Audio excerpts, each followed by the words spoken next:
तो नमस्ते दोस्तों, आप सबका स्वागत है एक बार फिर हमारी यूट्यूब चैनल आदर्श ऑनलाइन पे। और बहुत सारे पेरेंट्स की ये रिक्वेस्ट थी कि हम स्टैंडर्ड 4th के लिए चैप्टर नंबर 5 के भी जो आईएमपी क्वेश्चन है वो आपके सामने रखे। तो आज मैं आपके सामने लेकर आया हूँ 20 मार्क का एक sample question paper for standard 4 chapter number 5, और इसके बाद मैं चैप्टर नंबर 6 के लिए भी ये क्वेश्चन पेपर आपके सामने रखूंगा। तो आपको किस प्रकार 20 मार्क्स जो है वो डिवाइड हो सकते हैं। यहाँ पर सबसे पहले 4 MCQ है हमारे सामने, जिसमें हमको पूछा गया है कि which of this word is the palindrome. यहाँ पर कौन सा वर्ड जो है वो पैलिंड्रोम है। पैलिंड्रोम वर्ड ऐसा वर्ड या नंबर होता है जिसमें लेफ्ट हैंड साइड से और राइट हैंड साइड से जो भी नंबर से अल्फाबेट आते हैं वो सेम होते हैं। अब हिंदी में यहाँ पर एच है, यहाँ पर आई है, यानी ये पॉसिबल नहीं है। टॉप स्पॉट के अंदर पॉसिबल है, टी यहाँ पर भी है, टी यहाँ पर भी है, ओ है, पी है, पी और बीच में एस आ गया। तो yes, top spot is a palindrome word. उसी तरह से how many corner does rectangle have, rectangle में कितनी कॉर्नर होती है। तो आप जानते हैं रेक्टेंगल में 4 कॉर्नर होती है। Which of this numbers is the palindrome.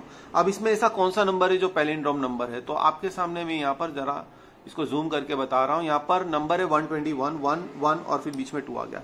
How many corner does circle है, सर्कल में कितनी कॉर्नर होती है। तो देयर इजंट एनी कॉर्नर, तो यहाँ पर हम 0 ले लेंगे।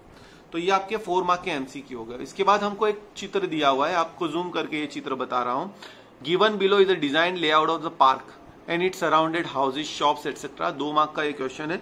और इसके बाद हमको पहले तो ये पिक्चर ध्यान से दिया होगा, देख लेना है, और उसके बाद नीचे दिए गए फिल इन द ब्लैंक्स जो उसको हमको कंप्लीट करना है।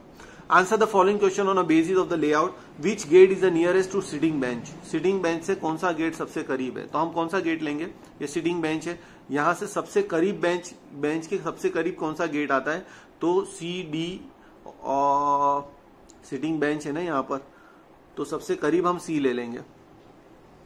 The nearest gate to enter into the park of the residence, ये रेसिडेंस है तो रेसिडेंस के पास से आइसक्रीम कॉर्नर है। यहाँ पर रेसिडेंस के पास से सबसे करीब गेट कौन सा ले लेंगे, तो D ले लेंगे। तो इस तरह से हमको एक लेआउट दिया होगा और हमको नीचे दिए गए क्वेश्चंस के आंसर देने होंगे। ये हो गया हमारा 6 मार्क का वेटेज।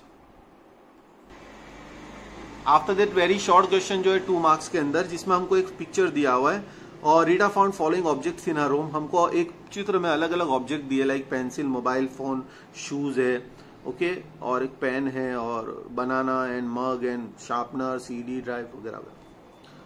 तो इसके लिए हमको फिर सवाल पूछा पहला कि list all the objects having circular top.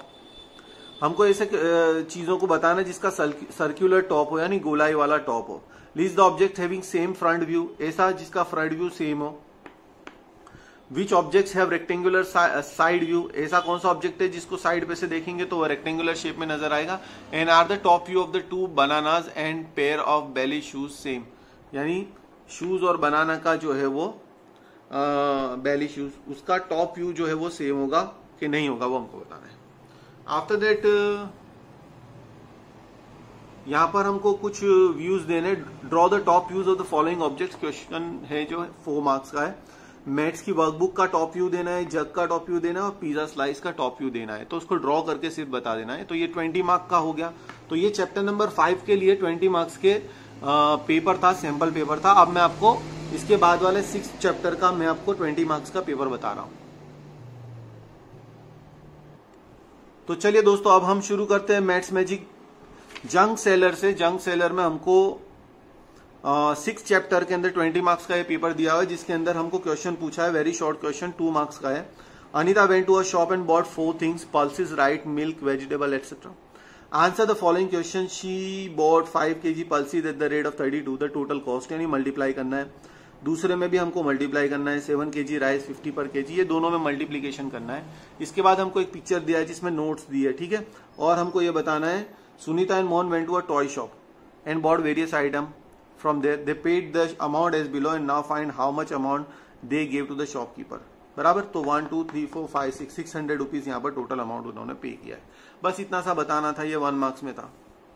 इसके बाद वेरी शॉर्ट क्वेश्चन में हमको यहाँ पर क्वेश्चन दिया, आप क्वेश्चन देख लीजिए। और आपको ये क्वेश्चन अगर रीडेबल नहीं लग रहा है तो अपनी वीडियो क्वालिटी जो है वो इंक्रीज कर दीजिए। मैंने यहाँ पर इसको हाई रेजोल्यूशन के अंदर HD में रखा है। आप अपनी सेटिंग में जाके अपनी वीडियो क्वालिटी को थोड़ा इंक्रीज कर दे, 480 या 720 DPI पर इसको ले ले। तो ये 3 क्वेश्चन यहाँ पर दिए और इसका वेटेज 6 मार्क का है आपके सामने। इसके बाद हमको एक क्वेश्चन ये भी दिया है यहाँ पर कि 65 रुपीज की परचेज की है और यहाँ पर कुछ नोट्स दिए।